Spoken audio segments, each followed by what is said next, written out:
Good morning. I'm Dr. Amina Priyadarshini, Professor of AC Department. In today's class, we shall discuss about the um, topics on satellite communication. First, we shall discuss about the launch vehicle and propulsion system. So the launch vehicle is nothing but the rockets which carries the satellite. It's simple. We can say the rockets which carries the satellite. Okay. So there are different types of launch vehicles. So based on the orbit where we are launching, it is of different types.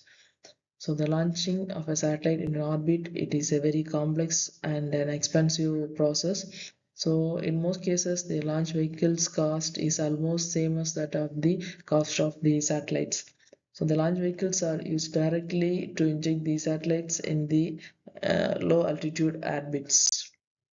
So the launch vehicle can be considered as a system that includes the following things. They are the consist of a structure, engine, propellant storage and pumps, guidance, and finally the control. So structure which gives the shape of the launch vehicles. So it may be a cylindrical shape or it may be a circular shape which defines this structure. And the engines, there are different types of engines will be there. There are apogetic motors, perigetic motors to provide thrusters. So it includes these things.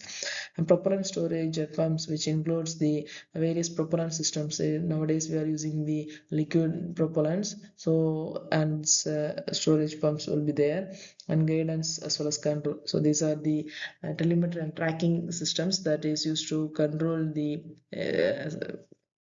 launch vehicles to navigate in its correct desired positions as well as the orientation and altitude of the vehicle.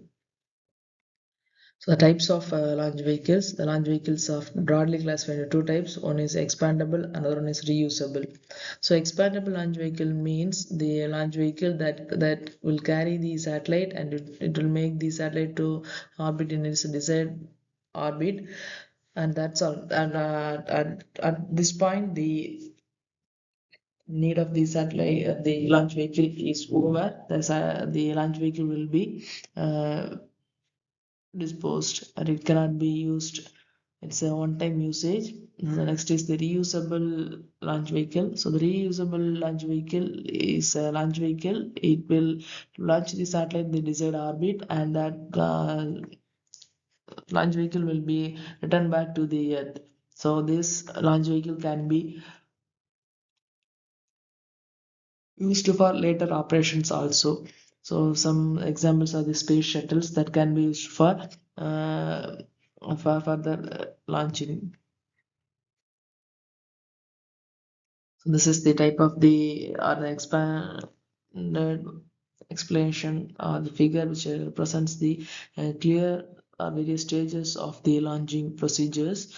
Um, so initially the satellite, so here they are considered the satellite which is at Atlas and Centurion launch station, and once it is get fired, the satellite is moving into the position 2. So T which is the first position, and here after 2 15 seconds it is the jetson firing is takes place, and the launch vehicle that will be takes the horizontal direction of movement, and it rotates, and after some time duration it enters into the transfer orbit injection takes place, and here the satellites launch vehicle that make the satellite to be in the transfer orbit, and next the satellite is separated from the launch vehicle. Now the spin up of the satellites takes place, and next the TC and R line is established, and it takes various orientation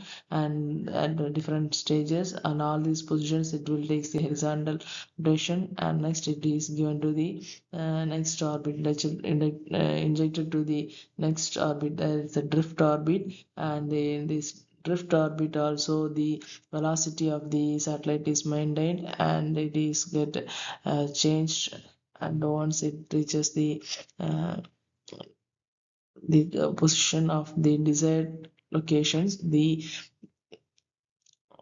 solar panels are get enabled, and the solar panels captures the signal from the sun as well as the reflection from the earth, and finally it reaches its desired orbit. So these are the various stages. So in each stage from it, which is in the um, each stage it will the apogee kick motor as well as perigee kick motor will be get enabled.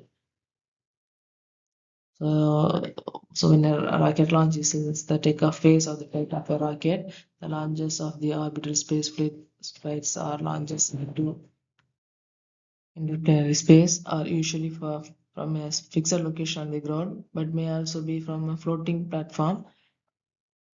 Launches of the suborbital flights can also be different form, so it can be from submarine or air launch. So rocket launching technologies, it refers to the entire set of systems needed to successfully launch a vehicle, not just a vehicle itself, but also the firing control systems, ground control system, launch pads, as well as tracking stations. So the tracking station are needed for a successful launch and also for recovery. Orbital launch vehicle commonly take off vertically at the beginning to progressively lean over and usually following a gravity turn trajectory. So once above the majority of the atmosphere, the vehicle